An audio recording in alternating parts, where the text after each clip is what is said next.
This episode, and all those before, are forever dedicated to my wife, Ellie. I'll see you in the water, my love.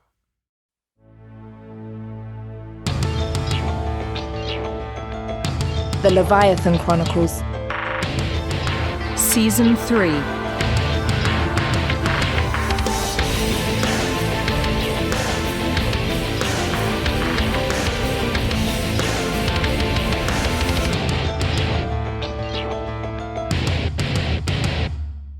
Chapter 50. Found Treasure. With U.S. military officials denying any missile launch Western Europe following the cancellation of the lockdown. Joint forces remain at higher than A massive explosion approximately Two highly unusual celestial phenomena. As two asteroids collided, completely unrelated, many people are wondering what the georadiation blast. The multiple television screens in Terminal A of Newark Airport were all tuned to various national and international news stations. World War III. Various theorists and media panel members struggled to explain the launch and detonation of the Arrow missile containing the Syraxian beacon and the Haon ship that was remotely piloted by Evangeline. The resultant collision and explosion high above Earth's thermosphere was seen by millions of people in Northern Europe and Russia, with both launches tripping ICBM defense warnings and sending every major military power in the world to a state of high alert. Another hoax by the government to deny their collaboration with alien. Man, the news keeps getting crazier. I don't even believe the CNN reports. A few meters away, the bar at Ruby Tuesdays was completely filled with customers, whose rolling luggage was strewn messily around their seats. I think it was totally a Russian missile. They've already said that the trajectory was all wrong. The two bartenders rushed from each end of the bar to keep up with the demand from impatient customers. It can't be Russian. It was definitely a NASA probe. I heard Elon Musk is behind it. Those that were lucky enough to have a seat spoke anxiously amongst themselves. Great! Now that they've finally opened the airports back up, there's not enough planes to work through the backlog of passengers. I was supposed to be in Cincinnati a week ago. Then I got stuck at JFK for 30 hours. Now they sent me here to Newark. It's just nuts. So stupid. So how long have you been here? Too long. Whitt Roberts didn't lift his head from his beer as he replied to the woman, before collecting his carry-on suitcase and navigating through the stranded crowds to exit the bar. Trying to get through. He walked tediously down the entire length of the terminal to his Air China gate at the far end of the concourse, pushing a black carbon fiber suitcase in front of him. He only stopped reluctantly at a congested Hudson news store. I'd like to buy a water. Sorry, sir, we're out of water, but would you like to buy any gum or support the troops? Seriously? Fuck off. Sir! After walking another 10 minutes, Whitt arrived at gate A35, which displayed a monitor indicating that the Air China flight to Shenzhen was now boarding business class passengers. As he started to board, he noticed how the long line of people annoyed him. Damn it. But everything annoyed him now. His mind constantly felt like a hornet's nest, trying to reconcile everything that had failed. All the work, all the risks, all of the sacrifice. Whitt looked down at his ticket. Cheap son of a bitch. Should've got me a ticket in first class. The aliens are still coming. Borrowed time. We're all just living on borrowed time. Whitt settled into his seat and quickly brought the in-flight magazine to his face. He didn't read any of the words on the pages before him, but the magazine provided a shield from any unwanted attention from the other passengers. Whitt noticed that lately being in close proximity to others, especially crowds, made him feel distinctly uncomfortable. Not having to look at each passenger as they boarded the plane allowed Whitt to become lost in his own thoughts and what had happened to him in a hospital in Copenhagen 3 days ago. So we are tracing your injuries, but our hospital has a strict security policy to maintain these restraints. We've been through this 1,000 times. But sir, you still don't understand. Where we found you, Your story is impossible. What do you need to understand? I've given you everything. Whitt shot forward in his hospital bed, but was restrained by the steel handcuffs that affixed his right hand to the hospital gurney. Your identification doesn't match the Canadian Citizens Database. And when we checked Interpol, we found no record of... Just unlock me! As I've explained, I can't... And as I've explained, I've told you there must be some mistake, that you or your incompetent staff must have... Excuse me, Doctor. You're needed on line 5. They said it's urgent. I said unlock me! No. Doctor! Fine. Tell them to hold. I'll be right there. I'll say this one last time. We are treating your injuries. You're lucky to be alive, sir, given the condition you were found in, floating off the coast of Greenland. We have bandaged your ribs, reset the fracture on your legs, and treated your cheek and the gunshot. Flare gun. Given the nature of your wounds, I find that highly doubtful. But nevertheless, in order to discharge you, we must be able to verify your identity. Now, when I come back, I'll bring the hospital administrator to help work out this situation. Now, please excuse me. Whitt laid back on the exam table, exhausted by the effort of sitting up. He clutched his bandaged left side that contained 2 broken ribs from where Oberlin's snowmobile collided into him. His cheek was fractured in 2 places, and he had almost lost several fingers to frostbite. The arrow launched. I saw the arrow launch. If the Syraxian fleet had received the beacon, then their ships must be in orbit by now. If only I could figure out if it had activated. Jason, what if we failed? What if we fucking failed? We were humanity's best chance. We were the only ones that had the courage to... Damn it. Wish I had some sort of goddamn sign. Whitt's thoughts were interrupted as the door to his examination room opened, and a tall blonde woman wearing a white coat entered. She brought a small carbon fiber roller bag with her and a large manila envelope. Are you the hospital administrator? No. Are you a doctor? No. Then why are you here? The woman in the white coat tossed the manila envelope onto Whitt's lap. It's been watching you. Who's been watching me?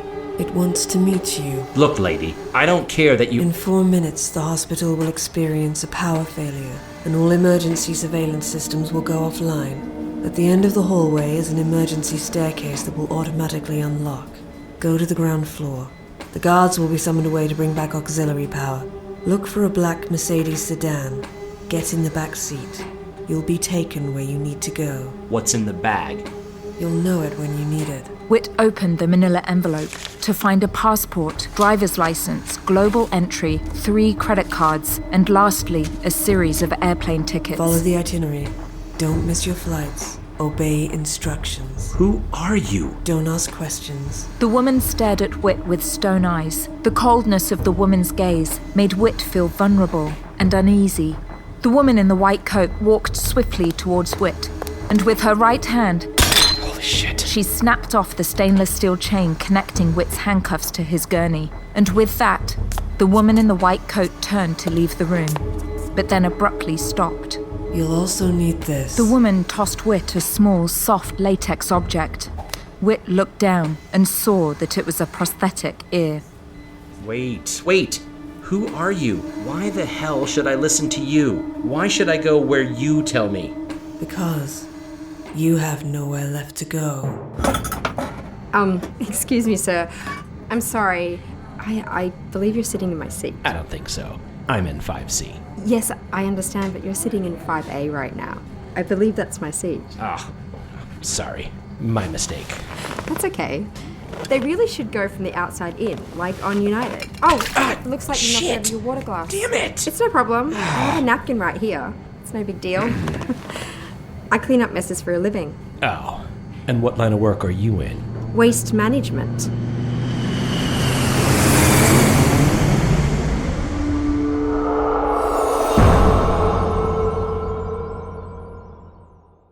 New York City. The light on Bleecker Street turned green as Macallan Orsall crossed, carrying several shopping bags with logos from some of Manhattan's most expensive boutiques. The bags banged together noisily as she walked a half-block south to Bar Pitti, an Italian cafe located on 6th Avenue in Greenwich Village. She entered the restaurant, here to meet someone. And after a quick scan, saw Tulley seated at one of the corner tables. Macallan! As Macallan approached, Tulley rose from his chair to greet her. Hey, how are you? It's great to see you. Great to see you too. How are you? I'm doing good. You? I'm well. I'm doing okay. Well, you look great. Come on, look at you. You look terrific. And I really like your suit. Not bad for a monkey suit. Well, you look like a very handsome monkey. Why, thank you. And your head, did you... No, I'm feeling much better. Dr. Link helped patch me up better than new. Did you, find the place all right? Yeah, no problem. This place looks great. It looks like you had a productive day. Yeah, these Yeah, I had a bit of a girls' day in the city. Astrid and I did a little pampering. A little retail therapy? You could say that. Well, God knows the two of you have earned it. You're probably right. Here, come on, let's sit down. It's really good to see you, Tulley. Thanks for meeting me. Yeah, of course. The pair sat down at the worn wooden table, and the waiter promptly brought them each menus, and then surprisingly, Negroni cocktails that smelled fragrantly of burnt orange. I took the liberty. I can see that. Well, how about a toast? How about it? Well, first of all, it's really great to see you, and I just wanted to say that you and me, we made it through a lot together. Unbelievable things. I didn't know just how much I didn't know about the world around me. I didn't know about keyholes, immortals, or Syraxians. I was just a boat captain. And now I feel like a lot more than a boat captain. And I owe you for that, Macallan. So, thank you. Oh. Tulley took a moment to stare at Macallan before he gave the ice cubes a twirl in his glass. Macallan smiled warmly at him and reached out for his hand. You're welcome, Tulley. I couldn't have done it without you. And listen, I want you to know that I'm sorry about the keyhole with Oberlin. Tulley, stop. It was an impossible choice. You did the best you could. And we don't need to talk about it. Okay. Got it. Thanks, Macallan. Fancy place. Fancy guy. Ha! I think we both know that might be stretching the truth. I beg to differ. You look good, Tulley. You clean up nice. Yeah, this suit, it's nice, right? Harlequinn sent me over to his tailor. This guy Duncan Quinn on Spring Street. Tiny place. First time I'd ever seen a tailor show up on a vintage Ducati. Typical Harlequinn. Yeah, typical. You talked to him lately? A few days ago. I know he's in town. How's he holding up? I think he's struggling. He and Evangeline, they had quite a history. Like, real history. When my dad lost my mom about 10 years ago, it just killed him. He died just a few years later, but he never really figured out how to live again. They were married for 52 years, and he still called her Flower Girl. Oh, why Flower Girl? Was she gardening when he met her? No, she was working in a florist's shop, arranging a bouquet when my dad walked in. Oh, that's sweet, Tulley. Yeah, but I feel bad for Harlequinn. It must be unthinkable to lose someone you've loved for centuries. Well, it looks like a lot of unthinkable things are happening. Man, I know. Did you see the news? Jesus, Macallan, we really set the world on fire. We didn't have a choice, Tulley. I know, but shit. You think we're gonna go to war? I don't know. I doubt it. The Arrow wasn't picked up by radar until it reached high orbit, and there was no launch detection on U.S. soil. China, Russia, India all know that. But people want answers. I've received reports that certain governments are launching recovery expeditions to find fragments of Heian that fell back down to Earth. You think that it could lead them to discover the Leviathan ruins? It hasn't yet, but it's a race. I've got teams trying to make sure that we find any artifacts before anyone else does. Makes sense. Sounds like a lot of cleanup. Most of life is cleanup, Tulley. I get it. Man, the world got tense really quick. At least we still have a world. Thanks to you. Thanks to all of us. I'll toast to that. Well, enough about saving the world. How are you holding up? You know, it's so weird. I grew up here. I walked on these streets of New York for most of my life. And now, when I think about that part of myself, that time, the world seems so small. I've never heard anyone describe New York as small. You know what I mean, Tulley. No, I do. And now, this new world seems so much bigger. There's so much more to be afraid of, and there's so much to do, and no one around us has any idea. And that's why I worry about you. What do you mean? I mean, it's a pretty lonely station in life if you're the only one that understands what kind of danger we're all in. I'm not alone. I know you're not alone. I'm just saying that sometimes being in charge means not looking after yourself. You mean like being the captain of a ship? You're good, Macallan. But to be a captain, I'd need a boat. Not a piece of driftwood from what's left of my boat. Did you actually get a piece of wood from your boat? No, it was made of fiberglass. No, all I have left is a Hail Mary t-shirt and some past due marina bills. Well, I might have something for you. Well, I like presents. I think you'll like this one. Here. Wow, you got me a card. Gee, you really shouldn't have. Well, I wrote you something very sweet. Open it. What? What? Holy shit, Macallan, what is this? You've got to be kidding me. Does this really say $5 million? Indeed it does. Made out to me? Says that too. Macallan, this is way too much. I mean, what? It's all the money Senshin gave me. He gave it to me to help me understand that what was happening was real. And now, I want you to know that it was all real too, Tulley. It's literally everything I had as Macallan Orsel. You mean when you were mortal? You're still Macallan Orsel. Macallan took a sip of her Negroni and stared back at Tulley in silence. So, are you and Anton still... Still what, Tulley? Do you love him? I haven't seen him in weeks. You didn't answer the question. I'm not sure it's any of your business, Tulley. Look, I know what I did. I told you I was... How's Oberlin doing? I love that guy. I miss him. I don't really know, to be honest. After everything, settled and we got back stateside, I think the whole experience kind of hit him, especially everything Blackdoor did when they kidnapped him. That poor guy went through hell. He needs some time, but I think he'll be okay. At least I hope so. Where is he now? I was kind of hoping you could tell me. Me? Well, I know he was heading to Phoenix to see a doctor about his hand. Yeah, I remember. He asked me for an orthopedic recommendation. When I spoke to him last week, he said he just wanted some time alone. Said he'd be off the grid for a few weeks. It's not really like him. I mean, I want to give him his space, but I just worry about him. Did he say anything to you about where he was going after Arizona? I'm sure you'll be the first person he calls whenever he gets back. I hope you're right. He's my best friend, a great mechanic, and a good man. I want to make sure he's okay. You're a good man, too. Oberlin chooses his friends wisely. Thank you, Macallan. I appreciate that. Look, about this check, I don't know if... Mamma mia, what a car! Before Tulley could finish his thought, the pair's conversation was interrupted by the commotion caused by a Lamborghini Urus SUV that parked in front of the cafe. A tall, bespectacled blonde woman wearing fitted cargo pants and a white cotton blouse exited and leaned against the car, while several pedestrians did double takes. Yeah, that would be my ride. Shit. Nice ride. I love Astrid, but she has a peculiar definition of the term low-key. Her response was, at least I didn't get it in yellow. Wait, that's Astrid? That's Astrid? She cleans up nice, right? I'll say. Yellow might have looked really cool. Don't encourage her. I'll try not to. She looks a lot more comfortable out of her engineering overalls. I heard she saved a lot of lives that day. She did. And she's been really amazing about helping me deal with the aftermath and helping organize where the Leviathan population is now and what our next steps are. What do you mean? Evangeline was worried that our world as it is might not be sustainable. I can't say I blame her. But what does that have to do with you? She was looking ahead, Tulley. 1,000 years ago, she was looking ahead, and now that's what I need to do. I've got to figure out a plan B for Earth. Jeez. Yeah, Tulley. Should we grab another Negroni? I just might. Oh, this is Astrid.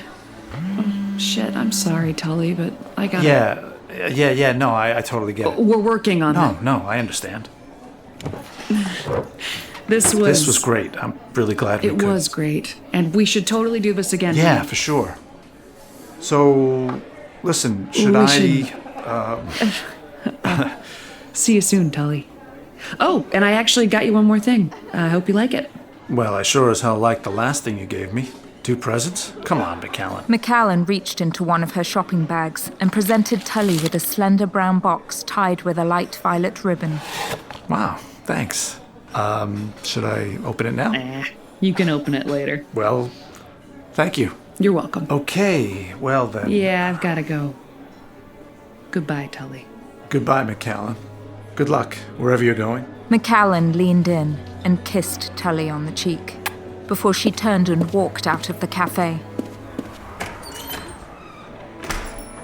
Tulley peered over his shoulder and squinted to steal one last glance of Macallan. He let himself lean against the entrance of the cafe as the Lamborghini growled to life and pulled away fleetly. Tulley stared for a moment at the vacant parking spot before a white Prius swiftly snatched the available space, snapping Tulley out of his trance and sending him back to the bar inside. Hey, can I get another Negroni? Sure thing. Tulley looked down and considered the last gift that Macallan gave him, he hesitated for the briefest of moments before pulling the violet ribbon, allowing it to fall to the floor beside his feet, while he lifted the box's heavy cardboard lid. Oh my God, Macallan. Very funny. Jeffrey Tulley felt a small flush of heat rise to his face as he reached inside the box and pulled out a fuzzy pink sweater.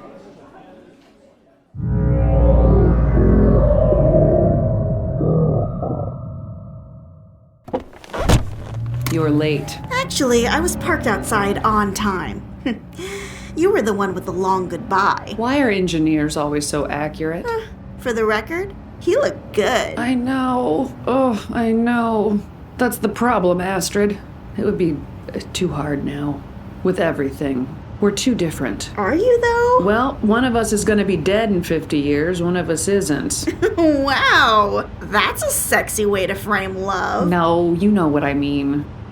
Besides... Besides what? Well, you know damn well. I think it means you have a type, and mortal men are no longer it. It would just be too hard. You sound like me. How's that? With Chief Denson and myself. I was hoping to ask him to marry me, but I never asked him. I kept telling myself it would be too hard with our jobs and all the responsibility that engineering carried in Leviathan. So what happened? You know what happened. We ran out of time. I'm sorry, Astrid. I'm sorry, too. We all lost someone. Everyone did. And now it's our job to find who did it. Speaking of which, any word from Keitha? No word. Still dark. I tried everything, but I can't get a trace on her. When was her last check-in? Her last report said she was getting close, but had to go silent to prevent getting caught. We lost contact a week ago. Shit. I hope to God she wasn't detected. Doubtful. Keitha's methodical, not careless. There's a reason Khan chose her as under chief. Midtown Tunnel or FDR? This time of day, Midtown.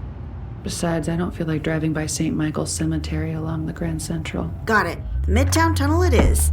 Do you want me to risk issuing a recall signal for Keitha? For a moment, Macallan stared out the window as the Urus inched its way towards the entrance of the tunnel running underneath the East River, linking Manhattan and Queens. If we haven't heard from her in 72 hours, send a search party to extract her. Understood. Do we have any update on the evacuation numbers? How many got out? I updated our records this morning. I'm showing 1,700. That's from a population of 12,000. That's way less than we projected. I warned that it wasn't a perfect projection. Based on the new data, it's safe to infer that some immortals no longer want anything to do with Leviathan.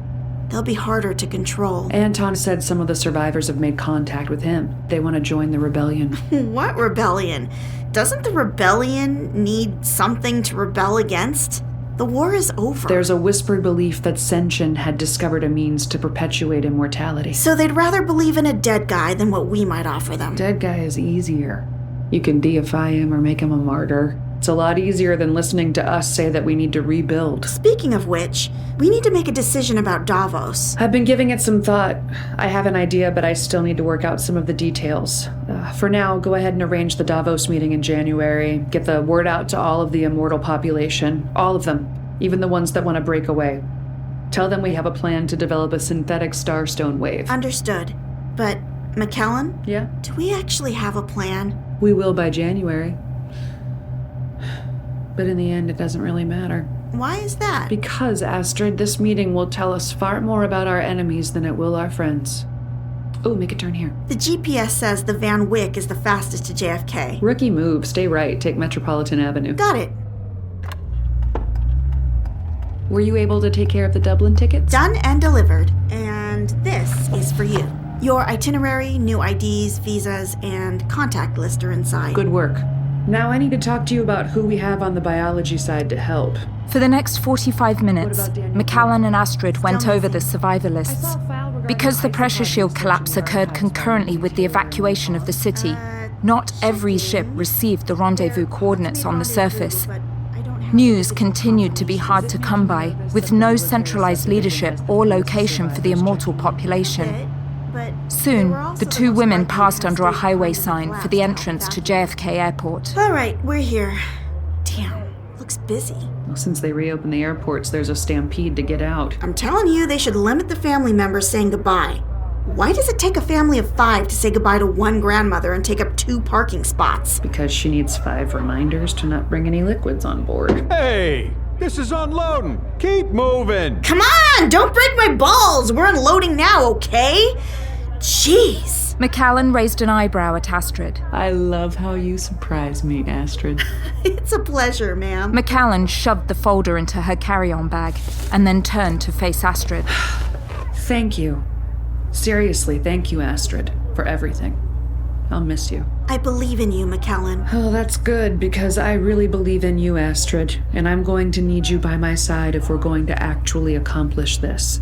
Even Evangeline never tried something this big before, and if anyone finds out, then the entire world will come after us. I know the risks, and I'm with you. It's the only way. Goodbye, Macallan. Goodbye, Astrid. And good luck in South America, Macallan. I hope you find what you're looking for.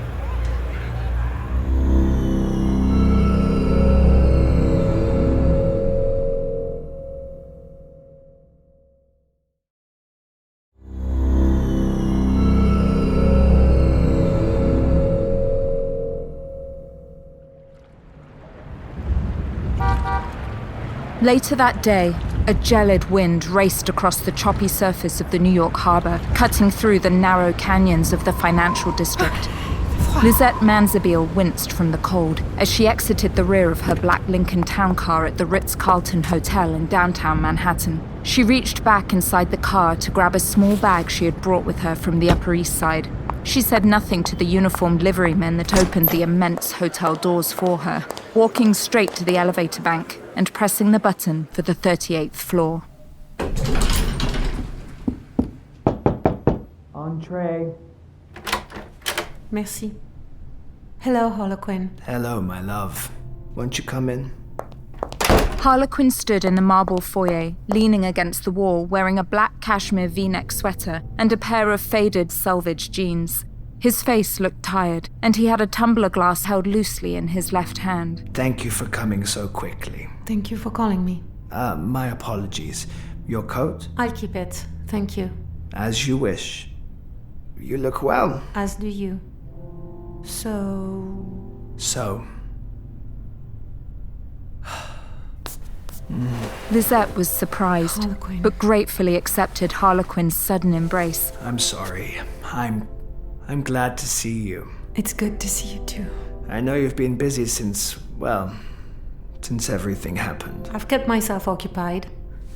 Are you alone here? I'm not alone here. I have you, Lisette. Do you like the place? Well, it's not your usual hotel. You normally like to stay closer to the park, no? If I can't bring myself to change hotels, then... Anyway, I wanted to look at the water. Come. It won't help you, keeping your jacket on. You can still leave on a moment's notice. Permission is granted to flee, Lisette. Lisette's face smirked at Harlequinn's intrusive insight. After reluctantly deciding to hang her faded army jacket on the gleaming chrome hooks in the foyer, she raised her chin slightly before following Harlequinn into the living room of the penthouse suite. She was immediately struck by the floor-to-ceiling windows that opened onto a small outdoor terrace overlooking Ellis and Liberty Islands. Tugboats, freighters, and the Staten Island ferry hurried through New York Harbor as the day wound to a close. Not a bad view, right? There's some Bordeaux on the table.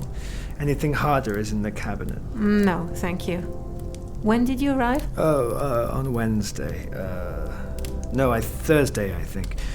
Unless it was Wednesday. Harlequinn, how are you doing? Honestly. Harlequinn gazed at Lisette and opened his mouth to speak before turning away to open the sliding balcony doors. Come, join me. The pair stepped out onto the terrace, and Lisette could smell the not-too-distant salt in the air from the harbor where the Atlantic met the Hudson River. You look well, my love. You're avoiding the question. How are you? Oh, I'm well, I suppose. You know that New York always suited me. Did you hear that the new 2nd Avenue subway expansion will open soon?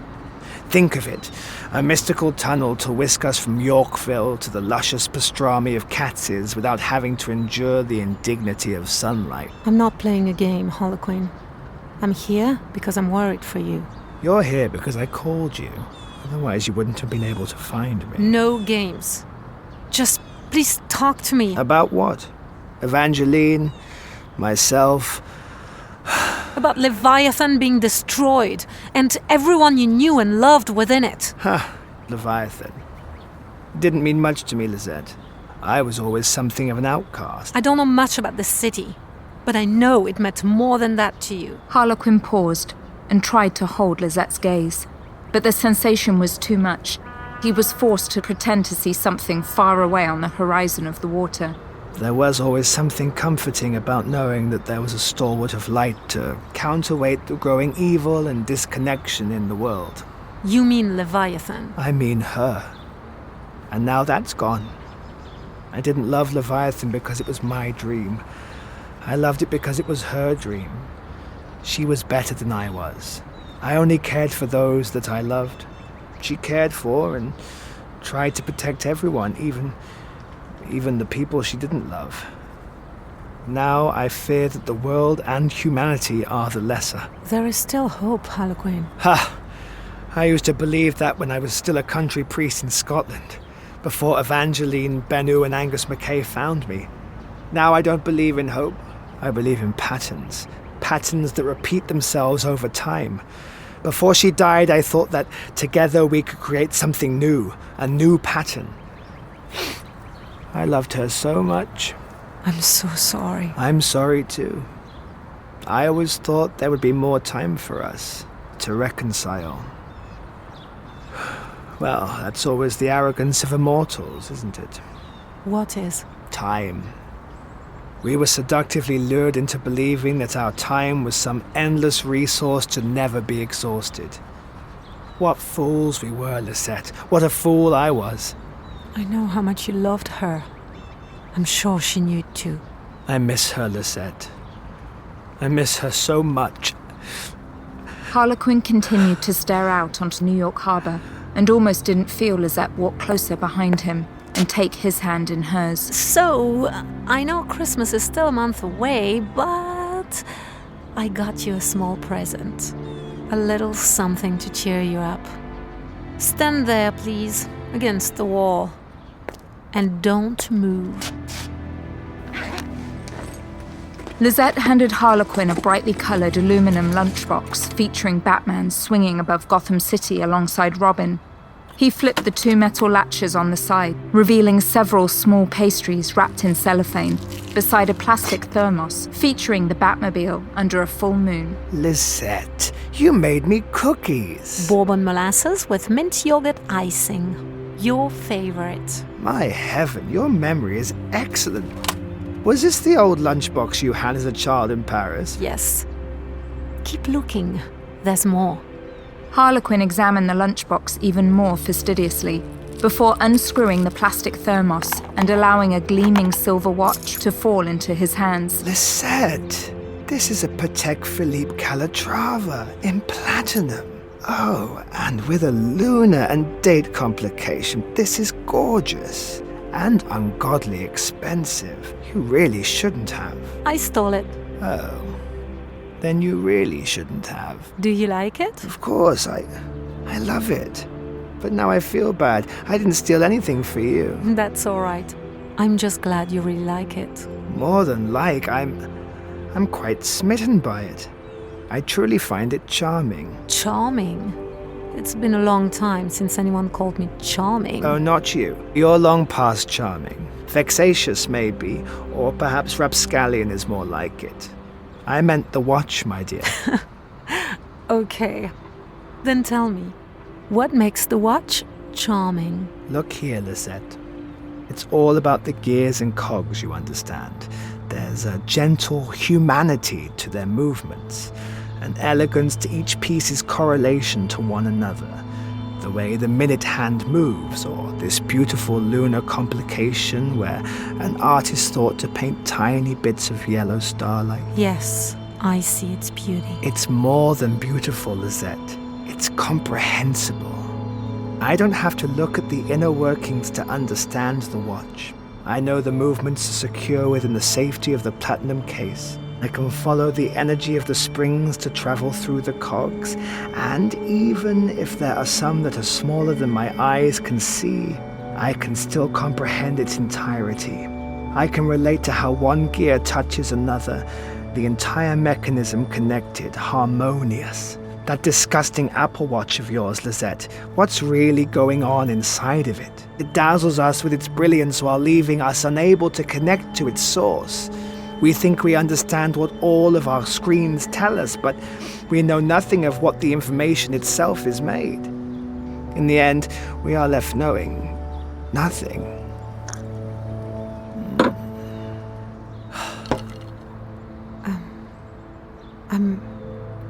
I'm sorry she's gone, Harlequinn. You were so careful to never tell me about your past. I never understood how close the two of you were. I never knew that you still loved her. It's so hard to understand how she can't actually be here. That she's not part of this world anymore. She should be here. She should be with me. He turned away from Lisette and looked down over the ledge of the balcony to the sidewalk that lay 38 stories below. Come with me to Paris. Paris? What in God's name would I do in Paris? You could be brave. Pass. You could drink wine. That's true. I could drink some rather nice wine on the left bank. Come to Paris. You don't need to walk alone. Paris. It could be a new life. Join us. Us? You do know what I'm going to ask next. Chloroquine is fine. We're, together now. So you're shacking up and living in sin together. I like it already. And what, pray tell, will the two of you do in the City of Lights? We've decided to set up shop. We'll be starting a security firm. A security firm? Talk about the patients running the asylum. We are security and intelligence consultants for hire. We help our corporate clients establish secure electronic networks and construct robust firewall protection coupled with a complete physical evaluation of all facilities to offer both active and passive anti-theft and apprehension countermeasures. And with such inside knowledge, you gain the most up-to-date information as to the world's best security systems at the most innovative companies. I wonder what someone with a larcenous heart could do with such valuable insight. I'm afraid I couldn't tell you. No, of course not. Tell me about the boy instead. He's not a boy, Harlequinn. Then tell me about your lover, young Chloroquine. Do you love him, Lisette? I don't know. Love wasn't something I spent a lot of time thinking about in between your mandatory lock-picking and jujitsu classes. God, you could always throw an impressive crescent kick. I'm not a kung fu toy for you to collect and admire. Can't you see that for once? Of course you're not, Lisette. You know, when you were growing up, it was one of the first times that I had to be responsible, truly responsible for another human being. And I thought if I trained you, then you could be safe. If you knew how to pick a lock and de-zone a laser field, then I could have you with me when I went away on assignments. I wanted to leave you with a skill set, a means to provide for yourself so that you'd never have to depend on anyone, in case I wasn't around. Look, it's not that... I will always be grateful to you. Look at where you found me. You'll always be a hero to me. I'm chilled, Harlequinn. Yes, let's go inside. Harlequinn took Lisette's hand and led her back inside the living room of the suite where the fire had softly diminished. Its incandescent glow and deep heat still permeated the room, warming the back of Lisette's legs. Harlequinn closed the door to the balcony and retreated into his bedroom before returning with a brown suede duffel bag that was slung over his shoulder. Your bag is packed.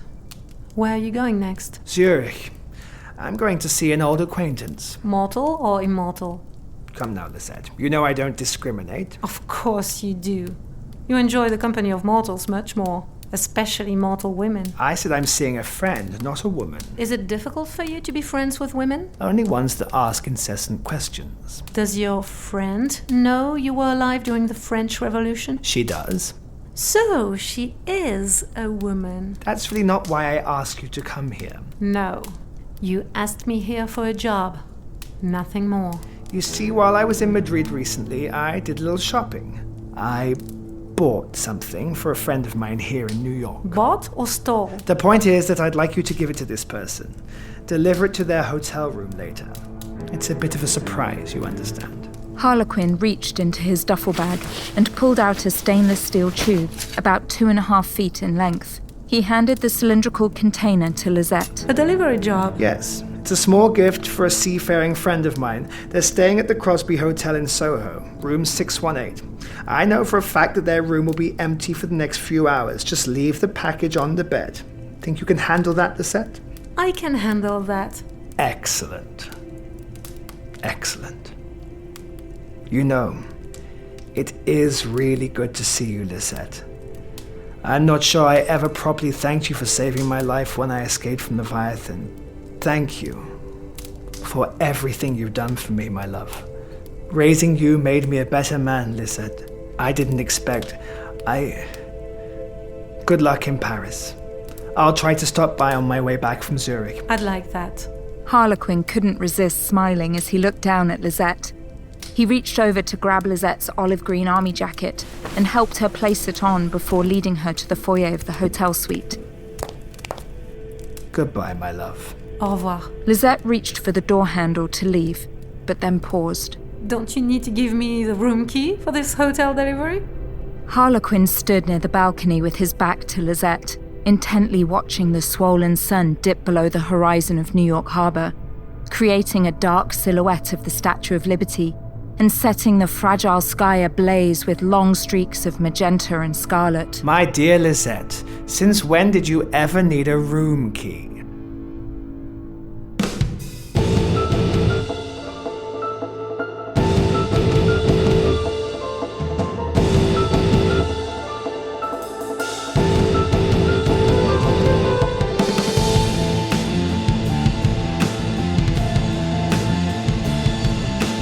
You have been listening to the conclusion of Season 3 of the Leviathan Chronicles. Please support us by purchasing the director's cut at leviathanchronicles.com or click the link in the show notes for immediate download.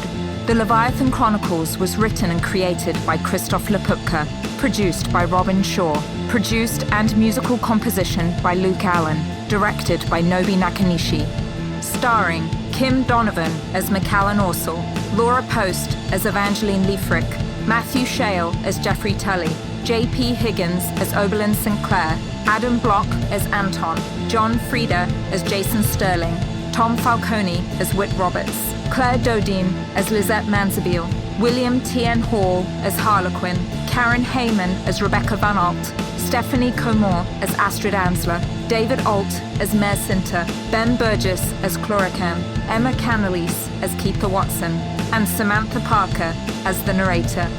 For a full cast list, please visit our website at leviathanchronicles.com.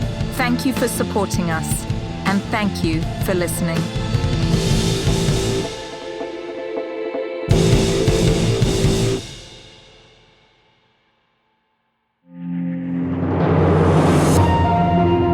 Leviathan Audio Production.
Van para acá. Sáquense de la lluvia. Bienvenidos al Patagonia. Me llamo Miguel. Está muy seco y voy a prender el calentón. Gracias, señor. Ay, caramba, perdóname de estas tormentas. El año pasado casi no había ninguna lluvia. Mi prójimo que tenía unos chivas, 2 se murieron de sed. Este año tenemos una tormenta muy malo, no va a parar por una semana. Si no es una cosa, es otra.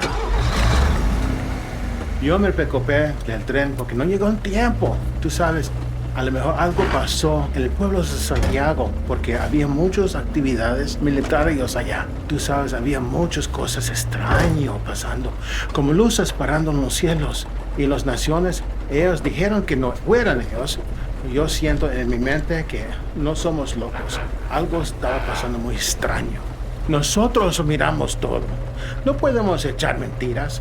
Sin embargo, nosotros sabemos que el gobierno echa mentiras. El único modo que no fueran ellos es que empezó del espacio exterior. Es una locura. Que sufran más es la gente normal. Y los viajes para salir están cerrados totalmente todo. No podemos salir. Mira, yo tengo unos prójimos. Uno vive en Miami y el otro vive en Atlanta. Los dos fueron en jet para visitarme. En medio del viaje, el gobierno mandó que el avión se quedaba en Bogotá. Y ahí se quedaron mis prójimos por una semana. Es muy extraño. Ándale, ándale. Perdóneme, pero este camión es muy delicada poner los cambios más bajas.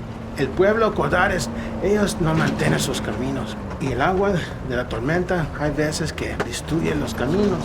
Pero yo pienso que todo va a estar bien porque ayer caminé por el mismo camino y todo va más o menos mejor. No te preocupes. Mi hermano me ayudó. Ponemos el motor de diésel. Y con eso sí anda bien, suave. El único problema es la transmisión. No podemos comprar la transmisión porque se cuesta mucho dinero. Pero por mientras andamos así, porque el troca se tiene buena suerte. Mi troca. Disculpe, este hoy es muy grande. El camino es muy estrecho. Con este camino no vamos a tener más batallas. No tenemos mucha distancia. Ya mero llegamos a la casa. Esa casa tiene un cerco con verja. No hay muchas casas así. Este lugar, yo me asombro. ¿Quién vive ahí? Pero yo me digo mismo, no son negocios de ti. Yo no sé cuántos días te vas a quedar ahí, pero cerca de la casa hay un lago y tiene muchos pescados. La semana pasada mi hijo estaba pescando y le tocó un pescado de 7 libras. Y estaba peleando por 1 hora. Y yo le grité, no te rindes, mi hijo, no te rindes. Yo te voy a dar socorro. Y yo voy a ayudarle a ganar la batalla con ese pescado. Y tenemos un cena bien sabroso. Órale, aquí estamos. Ojalá que todo va bien con ustedes. Puedo caminar desde aquí. Gracias, señor. Era un placer servirte. Manténete seco. Adiós. Mucho cuidado.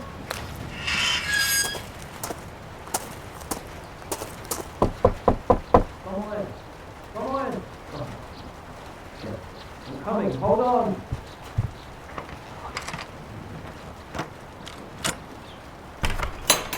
Hi. I came over to borrow a cup of sugar. Macallan! Anton, how are you? Oh my god. So good to see you. Oh, look at your face. Oh, your poor face. The gardener says it's an improvement. Well, I don't know how he can tell. Half your face is covered in bandages. It's not so bad, really. Just don't make me laugh. Stop it. What? I'm not doing anything. God, it's good to see you, Macallan. I've missed you. Did you find the place okay? Yeah, the driver was right at the station. It was no problem. Thank you for coming. Thank you for showing me this place. I like seeing this side of you. Sorry the place is in such a state. Drink? Drink. Come out with me to the veranda. I'll make you the best pisco sour in Chile. The veranda? Yes. I want to show you something. Oh my god. Oh, Anton, it's beautiful. The lake? It's like a tiny teardrop surrounded by these mountains. And the way it reflects the moon? Oh, it's so gorgeous. And that glacier over there? Wow. Is this what you wanted to show me? No. Then what? This. That was worth the trip. That was worth being punched in the face by a mutant. Oh, sweetie, you look so beat up. What did the doctor say about your eye? Too early to tell. We still need to wait for the swelling to go down. I'm more worried about your throat. You took a hell of a beating from that son of a bitch. You know, it was worth it, Macallan. I know it came at a huge cost, but you rid the world of someone that was hell-bent and capable enough to destroy it. That's gotta feel worth it. It should be enough, but it isn't. It's not why. I know how much Othello meant to you. More than a brother. Othello had a rough upbringing. He saw a lot of killing growing up, but he loved Leviathan so much, what it stood for. When he rebelled, most of us felt a sense of elation when we reached the surface. We relished the freedom of being unfettered to live our lives how we pleased.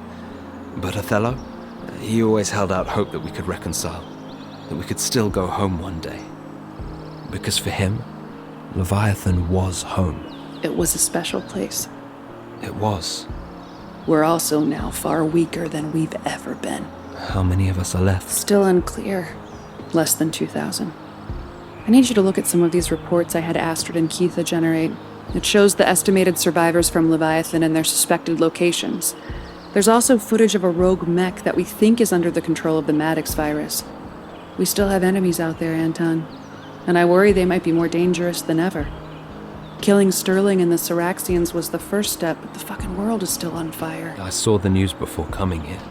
It's frightening to watch the fallout of what we did. We had no choice. But with Leviathan and Evangeline gone and all the immortals scattered across the globe, we're also now far weaker than we've ever been. Then we need to put our heads together and be smart. Let's get to work. Let's get to work.